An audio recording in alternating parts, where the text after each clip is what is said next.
ओकारं बिन्दुसंयुक्तं नित्यं ध्यायन्ति योगिनः कान्तं मोक्षदं चैव ओंकाराय नमो नमः।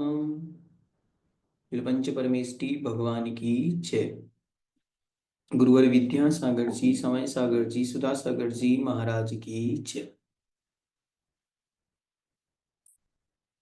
सभी को जय जिनेन्द्र। आप सभी का स्वागत है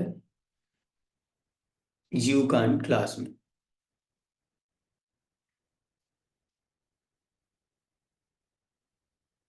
आज हम लोग प्रश्नोत्तर लिखेंगे मार्गणा अधिकार से।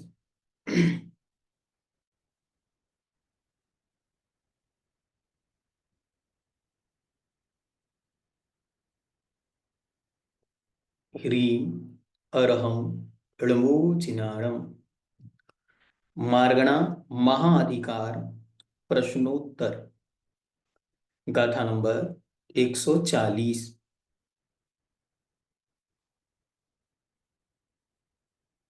पहला प्रश्न,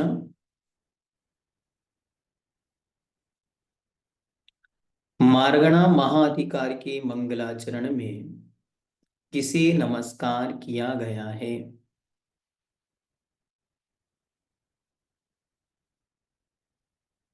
उत्तर,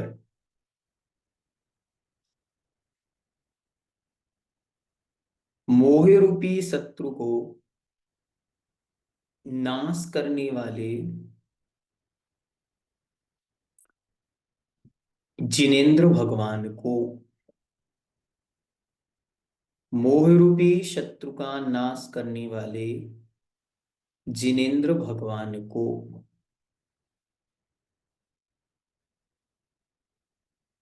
नेक्स्ट क्वेश्चन नंबर 2, उसके आगे लिखें वेरी VIP। क्वेश्चन है, मार्गणा अधिकार को महाअधिकार क्यों कहा?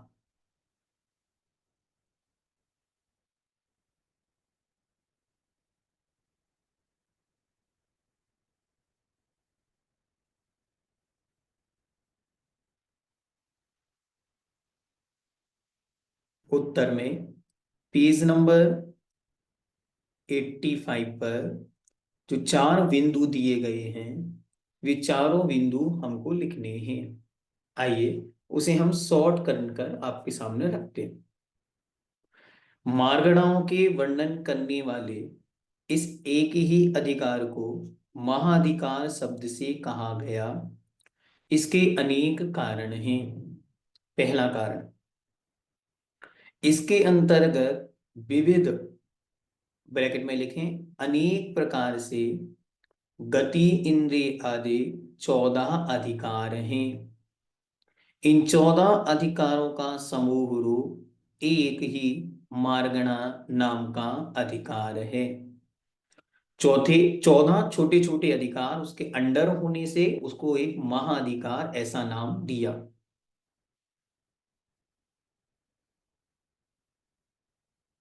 सेकंड, जिन 20 प्रूपणाओं के वर्णन करने की प्रारंभ में प्रतिज्ञा की गई थी, उनमें से 14 तो इस ही भेद के भेद होने से इसके अंतर्गत ही हैं।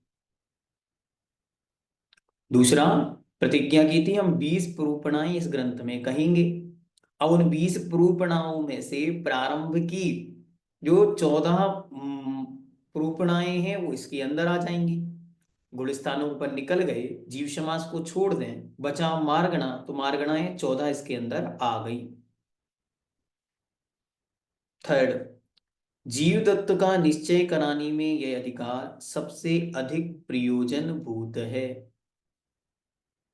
चौथा, मोक्ष मार्ग के अंतर्गत अवस्थाओं के भेद रूप गुण स्थानों की, जो कि इस ग्रंथ का मुख्य विषय है, सिद्धि में साधनभूत करण रूप जीवों के परिणामों और अधिकरण रूप जीव की पर्यायों का वर्णन इस अधिकार में किया गया है।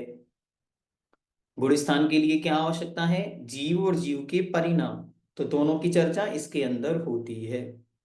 इस प्रकार या इन उपर्युक्त कारणों से, ऊपर कहे गए कारणों से इस अधिकार को महाधिकार कहा गया है। पहला कारण क्या है? पहला कारण है इसके अंदर 14 अधिकार शॉर्ट में है, जैसे गति, इंद्रिय आदि। फिर दूसरा कारण क्या है? दूसरा कारण है कि जो 20 प्रूपणाएं हैं, उन 20 प्रूपणाओं में से टोटल 14 प्रूपणाएं तो इसके अंदर हैं, इसलिए अपने आप में यह महाअधिकार हो गया। तीसरा, जीव तत्व का जो इसमें निश्चय किया जाएगा, वही जीव तत्व हमारा इस ग्रंथ का मुख्य विषय या प्रयोजनभूत विषय है। और चौथा, मोक्ष मार्ग में जो गुण स्थानों का इंपोर्टेंस कहाँ है, उन गुण स्थानों के लिए इसकी बहुत बड़ी आवश्यकता है।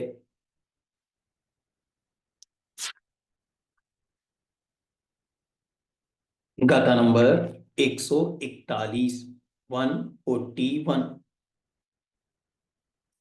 मार्गणा किसे कहते हैं? मार्गणा किसे कहते हैं? उत्तर, मार्गण शब्द का अर्थ होता है अन्वेषण, ब्रैकेट में लिखें खोजना, ढूंढना।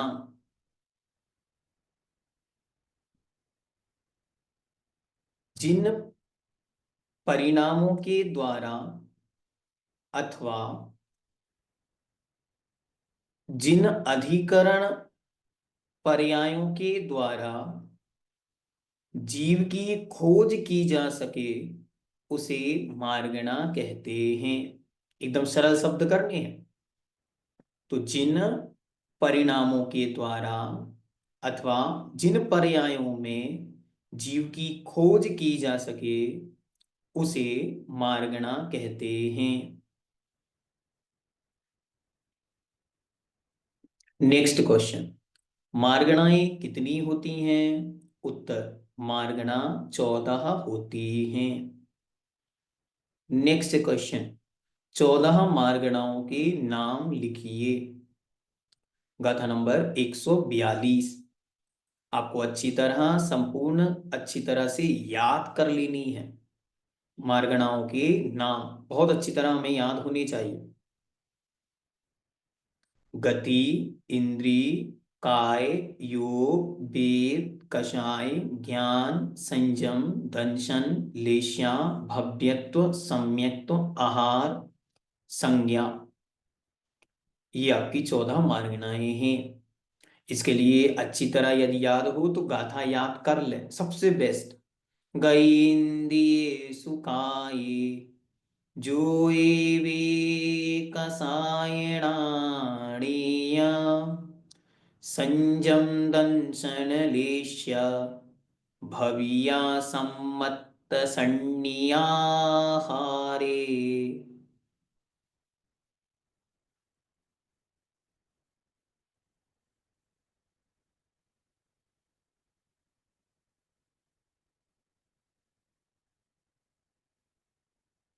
एग्जाम में गाथा लिख सकते हैं, लेकिन जब भी गाथा लिखी जाती है अर्थ लिखना कंपलसरी होता है।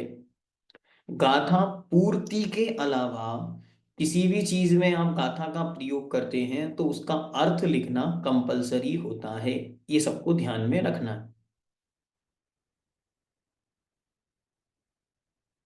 नेक्स्ट क्वेश्चन, सांतर मार्गणा किसे कहते हैं? गाथा नंबर 143, 143।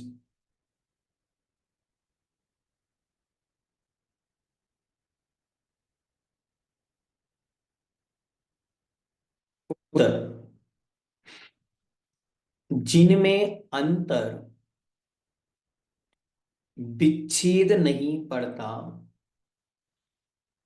जिनमें अंतर विच्छेद नहीं पड़ता, ब्रैकेट में लिख सकते हैं गैप, याद करने की दृष्टि से गैप नहीं पड़ता, उनको निरंतर मार्गना कहते हैं।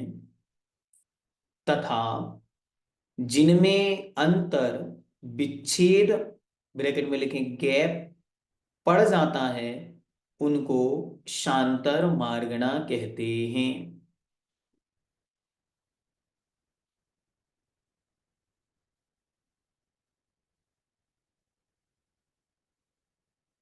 ठीक हुआ? हाँ। अब लिखें शांतर, नेक्स्ट क्वेश्चन, शांतर मार्गणाएं कौन कौन सी हैं? शांतर मार्गणाएं कौन कौन सी हैं? पहला, उपशम सम्यक्त्व। दूसरा, सूक्ष्म सांपराय संयम। तीसरा, आहार आहारक काय योग। चौथा, आहारक मिश्र काय योग। पांचवा, वैक्रिक मिश्र काय योग। छठवां, लब्ध्या पर्याप्तक मनुष्य। सातवां, ससाधन सम्यक्त्व, सासाधन सम्यक्त्व। और आठवां, मिश्र। ये 8 सांतर मार्गणाएं हैं, मतलब इनमें बीच में गैप पड़ता है, कुछ समय का गैप पड़ सकता है। अच्छी तरह आपको ये विषय एक्सप्लेन पहले किया हुआ है, तो आपको अच्छी तरह रखना, याद में क्या रखना है, जिन मार्गणाओं में किसी जीव को एक बार ये हुई, उसके बाद कुछ समय तक के लिए संसार के किसी जीव को ये मार्गणा में प्रवेश नहीं मिलता, वो कहलाती है शांतर मार्गणा।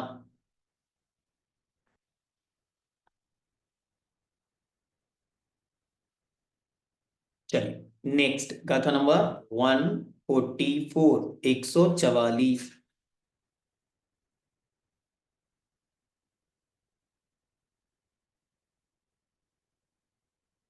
पहला क्वेश्चन, सांतर मार्गणाओं का उत्कृष्ट काल कितना है और जघन्य काल कितना? इसके लिए आपको क्या करना, ऊपर डालेंगे सांतर मार्गना सारणी, सारणी मतलब टेबल, ठीक। फिर क्रमशः एक एक नंबर डाल के आठों सांतर मार्गनाओं के नाम लिख लेंगे। ऊपर इस तरफ लिखेंगे जघन्य या उत्कृष्ट, पहले लिख दें फिर लिख दें जघन्य, ये आपकी टेबल तैयार हो गई। फिर से देखें, ऊपर लिखें सांतर मार्गना टेबल, सांतर मार्गना की टेबल बनानी। क्रमशः यहाँ पे 1 2 3 4 5 6 7 8, ये आठों नाम आपको लिखने, ऑप्शन आदि, ठीक। फिर लिखें सबसे पहले उत्कृष्ट, फिर लिखें जघन्य। अब क्रमशः जो प्रमाण वहां पर आए वो प्रमाण वहां पे भरते जाना, ठीक है, एकदम इजीएस्ट फॉर्म में ये टेबल आपकी तैयार हो जाएगी। तो सबसे पहले उपसम सम्यक्त, सामने है उत्कृष्ट काल, ठीक। उत्कृष्ट काल कितना, 7 दिन। उत्कृष्ट वाली टेबल पे आके 7 दिन। सूक्ष्म सांप्राय के सामने लिखें 6 महीना। आहारक योग के आगे लिखें पृथकत्व वर्ष। आहारक मिश्र के आगे लिखें पृथकत्व वर्ष। वैक्रिक मिश्र के आगे लिखें 12 मुहूर्त। अपर्याप्तक मनुष्य के आगे लिखें पल्ल के असंख्यातवे भाग।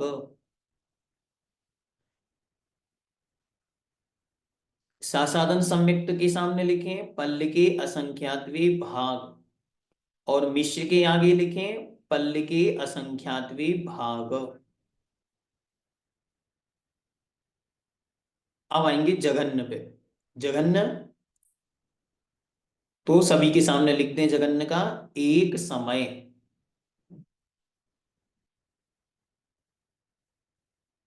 ठीक हुआ? अब नीचे एक विशेष लिखें, पृथकत्व किसे कहते हैं? पृथकत्व किसे कहते हैं? उत्तर, तीन से लेकर तीन से लेकर 9 के बीच की संख्या को पृथकत्व कहते हैं। 3 से लेकर 9 तक के 9 के बीच की संख्या को पृथकत्व कहते हैं। अब जैसे मानो आया पृथकत्व वर्ष, तो पृथकत्व वर्ष का मतलब क्या हुआ?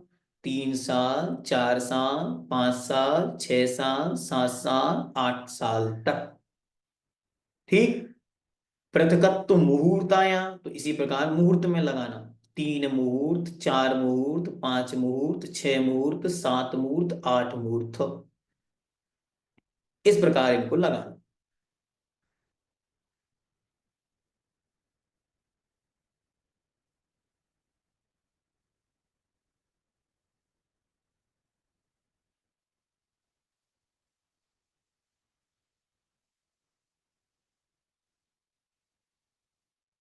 नेक्स्ट, गाथा नंबर 145।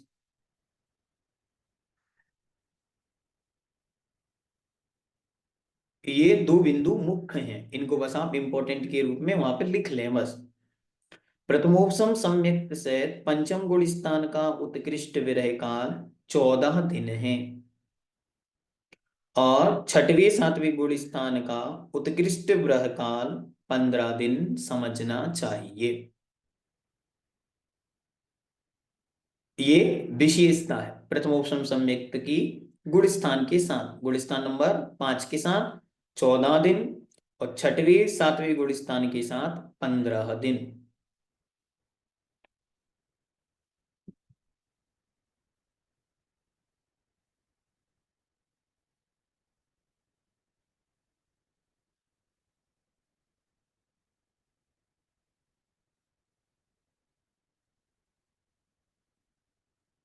ठीक। अब यहां तक मारगणा महाधिकार के जो सामान्य से मारगणा संबंधी प्रश्न थे भी यहां पर पूर्ण हुए। अब आगे हम गति संबंधी प्रश्नों पर चर्चा करेंगे। ठीक है, आइए देखते हैं। गाथा नंबर 146, 146। गति किसे कहते हैं? गति किसे कहते हैं? उत्तर, गति नाम कर्म के उदय से होने वाली जीव की पर्याय को, अथवा चारों गतियों में गमन करने के कारण को गति कहते हैं। नेक्स्ट, गति कितनी होती हैं? तो गति 4 होती हैं। नरक गति, त्रियक गति, मनुष्य गति और देव गति। क्रमशः इसमें लगा सकते हैं। डेफिनेशन मानो पूछ ली देव गति की, तो देव गति क्या लगाएंगे? देव गति नाम कर्म के उदय से होने वाली देव पर्याय को देव गति कहते हैं। ऐसे।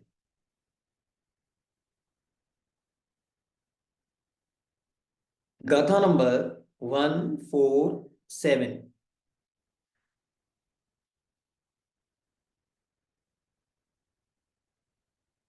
प्रश्न, नरक नारकी किसे कहते हैं?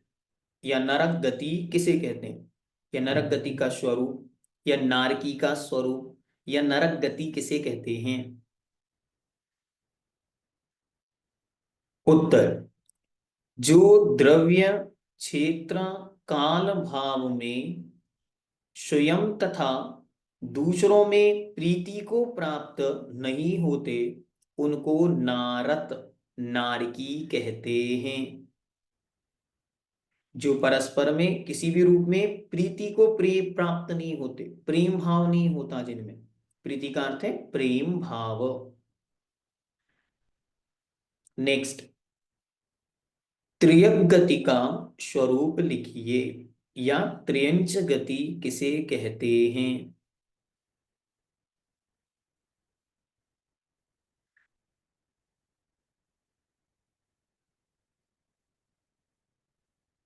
उत्तर, जो मन वचन काय की कुटिलता को प्राप्त हो,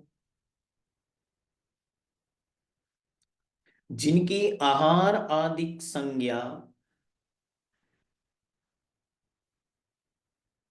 दूसरों को अच्छी तरह प्रकट हो, ब्रैकेट में लिखें स्पष्ट हो, जो निकृष्ट अज्ञानी हो, जिनमें अत्यंत पाप की बहुलता पाई जाती हो, उन्हें त्रियंच कहते हैं। चार लक्षण बनाए। पहला, परिणामों की कुटिलता, मन वचन काय की कुटिलता। दूसरा, आहार आदि संज्ञाएं जिनकी स्पष्ट हो। तीसरा, अत्यंत अज्ञानी हो। चौथा, पापों की बहुलता हो, वे कहलाते हैं त्रियंच। नेक्स्ट, मनुष्य गति का स्वरूप लिखिए, या मनुष्य किसे कहते हैं।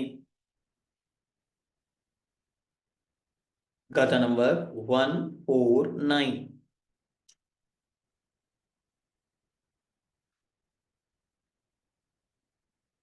जो हे उपाधि तत्व अतत्व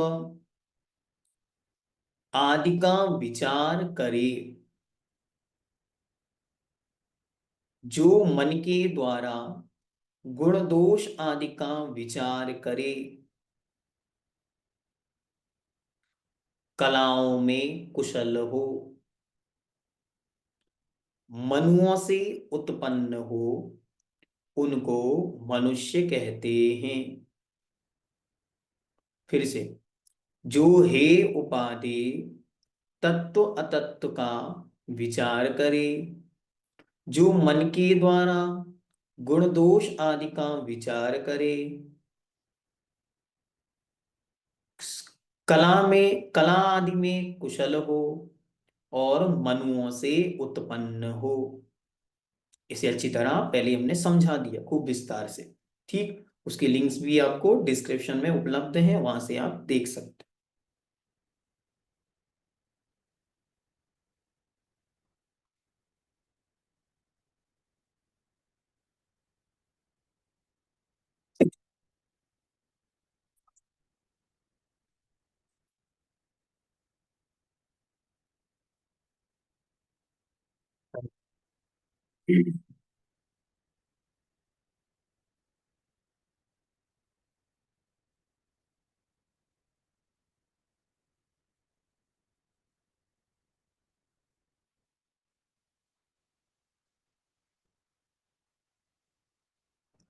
नेक्स्ट, गाथा नंबर 150, 150। गति मार्गणा के अनुसार त्रियंचों के कितने भेद हैं और कौन से। उत्तर, गति मार्गणा के अनुसार त्रियंचों के 5 भेद हैं।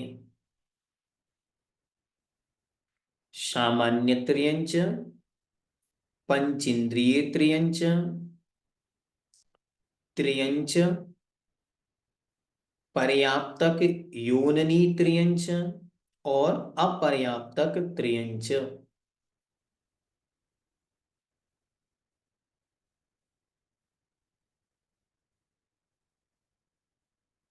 ठीक हुआ। नेक्स्ट क्वेश्चन, गति मार्गणा के अनुसार मनुष्यों के कितने भेद हैं। उत्तर, गति मार्गणा के अनुसार मनुष्यों के 4 भेद हैं।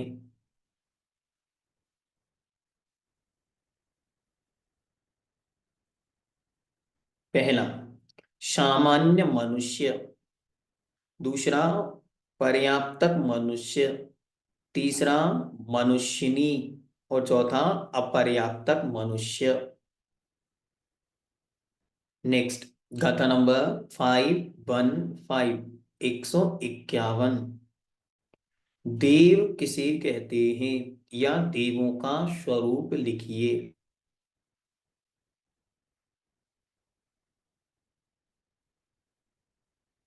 उत्तर, जो अणिमा आदि 8 गुणों, ब्रैकेट में लिखें रिद्धियों के द्वारा हमेशा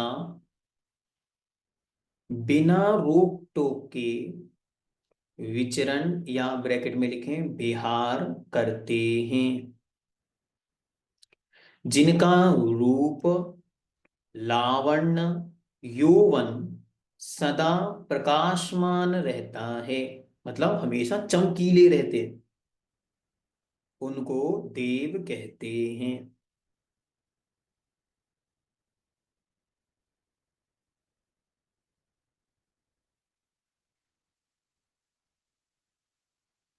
ठीक हुआ। नेक्स्ट,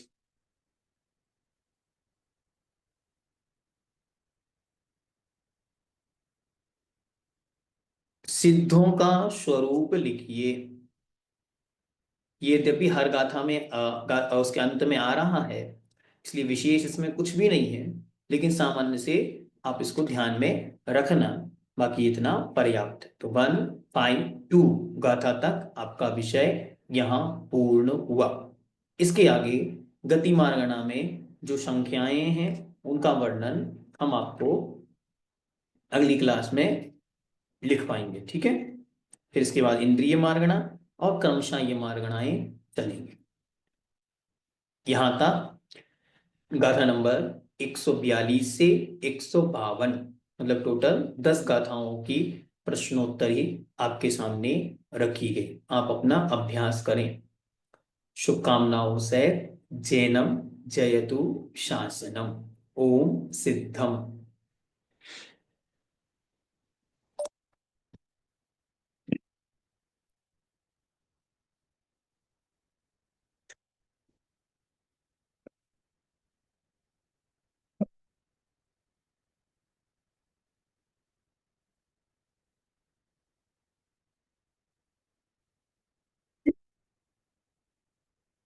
कल्पना जी अपनी जिज्ञासा रखें। जजनन भैया जी। जय जिनेन्द्र। भैया जी, हमने वो क्लास सुनी थी तो उसमें ऐसा आया था किसी क्लास में कि यानी देव जो अकृत्रिम जिनालय होते हैं ना, तो उसमें देव लोग पूजन करते हैं, तो वहां अभिषेक करने कौन से इंद्र आते हैं? कौन से इंद्र आते हैं, कब, क्या तात्पर्य? जहां वो जिनालय हैं वो लोग इंद्र अभिषेक करते हैं, उसमें क्या दिक्कत? अकृत्रिम जिनालय में कौन, कहाँ से? अकृत्रिम जिनालय तो सूर्य के अंदर होते हैं, तो वहां इंद्र कौन से रहते हैं? कौन कौन रहता है इंद्रों में? फिर वही प्रश्न, जहां जिनालय बने हुए हैं वहां के इंद्र उनका अभिषेक करते हैं। सूर्य में इंद्र हैं, सूर्य के इंद्र सूर्य का अभिषेक करते हैं। जो देव जहां स्थित हैं वहां जो अकृत्रिम जिनालय हैं, उनके वो अभिषेक पूजन करते हैं। बाकी जो नंदीश्वर आदि हैं वहां विशिष्ट पर्वों पर अन्य देव लोग आके अभिषेक करते हैं। सामान्य समयों में सामान्य देव, स्थानीय देव लोग अभिषेक पूजन करते हैं। तो देवताओं को तो अभिषेक करना बताया ही नहीं है भैया जी, ऐसा बोला है। अब वो आप जाने कहाँ नहीं बताया। बाकी सारे पुराणों ग्रंथों में, सैकड़ों पुराण ग्रंथों में सैकड़ों स्थानों पर देवताओं के द्वारा अभिषेक का वर्णन मिलता है। बाकी नंदीश्वर भक्ति में तो स्पष्ट रूप से लिखा है कि देव लोग 8 दिन तक वहीं पर बसते हैं और वहीं अभिषेक पूजन करते हैं। तीर्थंकरों के जीवन चरित्र में भी सैकड़ों स्थानों पर लिखा है। साथ ही देवताओं का जन्म होता है उसके विषय में भी लिखा है कि वे जन्म लेते ही सबसे पहले अभिषेक पूजन करने जाते हैं। तो आपने कहाँ से पढ़ा, उस विषय में आपको एक बार प्रमाण रखना होगा कहाँ ऐसा लिखा। मंगला जी। गोमटसर ग्रंथ किस संयोग का है? इसके विषय में पूर्व में चर्चा विस्तार से कर चुके हैं कि गोमटसार को यद्यपि सब लोग करणानी युग का मानते हैं, हाँ। लेकिन पूज्यवर दादा गुरुवर महाकवीश्वर श्री ज्ञान सागर जी महाराज कहते थे कि जब समंतभद्र देव ने बहुत अच्छी तरह स्पष्ट रूप से वहां पर निर्देश दिया है कि जीवा जीवशु तत्वे जीव अजीव आदि तत्वों का जिसमें वर्णन होता है वह द्रव्यानुयोग कहलाता है। तो यहाँ पर जो विषय है उसके अनुसार यह द्रव्यानुयोग माना जाना चाहिए, ऐसा उनका भाव था। तद अनुसार इसे हम द्रव्यानुयोग का मानते हैं। वो उत्तर क्या लिखना है? द्रव्यानुयोग। द्रव्यानुयोग। अच्छा।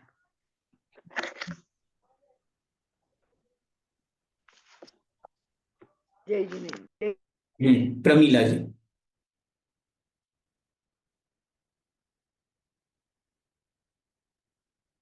जय जैन भैया जी। नहीं जय जैसे जिनेन्द्र। जो अपन ने मारना जो 14 लेते इसमें संज्ञा संज्ञा और आहार ये दोनों अलग अलग है, तो इनमें क्या अंतर है? जैसे आहार संज्ञा भी होती है। फिर से बोले। जैसे 14 मार्गणाओं के नाम बताए ना, उसमें हम्म। संज्ञा संज्ञा मार्गणा और आहार मार्गणा दोनों अलग अलग दी है, और आहार संज्ञा भी होती है, तो इनमें अंतर क्या है नहीं, मतलब? दोनों में वो आहार जो है अंत में वो आहारक रूप में है। आहारक और अच्छा अनाहारक, और वो संज्ञा अच्छा अलग विषय। और अच्छा। संगी जो है वो मन वचन ठीक है काय भैया वाला जी। मन वाला संगी है, और वहां पर जो संज्ञा में संगी है वो अलग संगी। अच्छा। बीना जी। भैया जी जय जिनेन्द्र। भैया जी जय मेरी दो जिनेन्द्र। तीन दिन की क्लास छूट गई, आपने क्वेश्चन आंसर जो करवाए हैं वो वीडियो। विमलेश जी।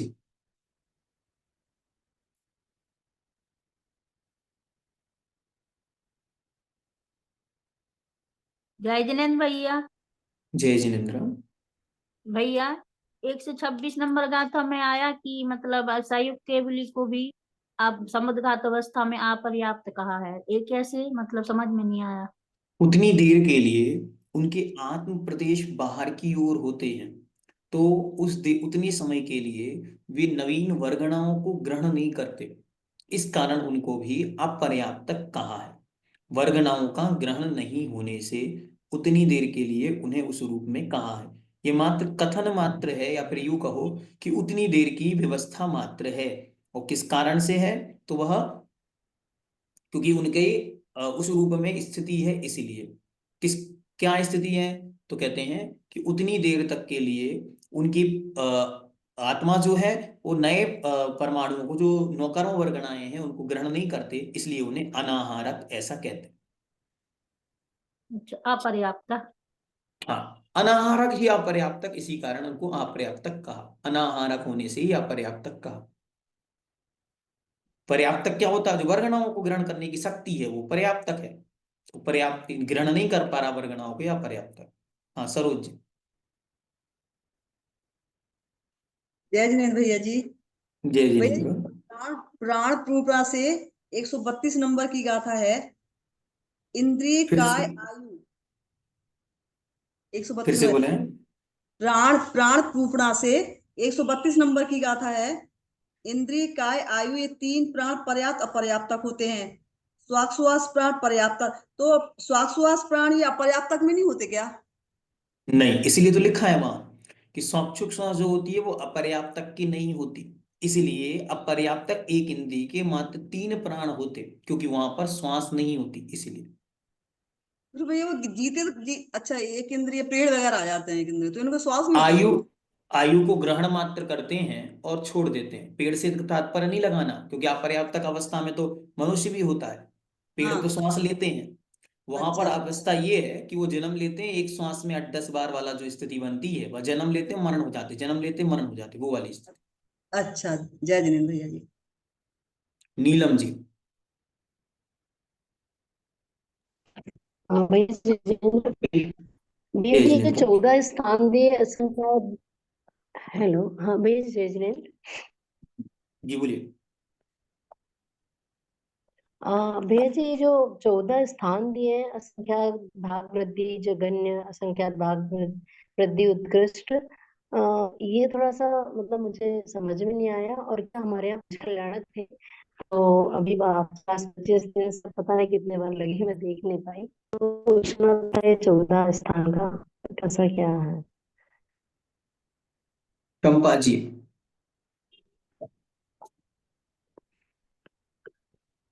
जय जिनेन्द्र भैया जी। जय जिनेन्द्र।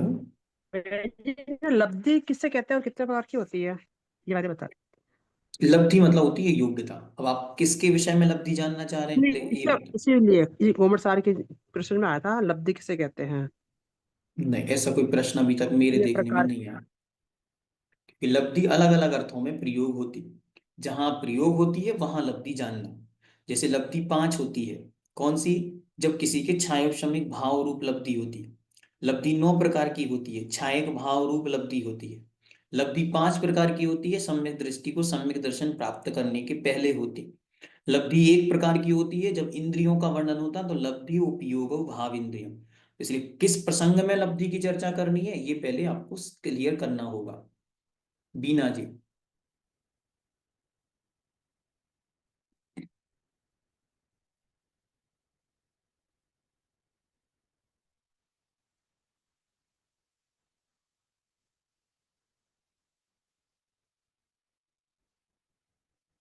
हेलो बीना जी, चलिए आज के लिए पर्याप्त। जिनवाणी के ज्ञानते सूझे लोकालो, सोवाणी मस्तक नमो शतादित हुदो। हाँ बीना जी बोले जल्दी।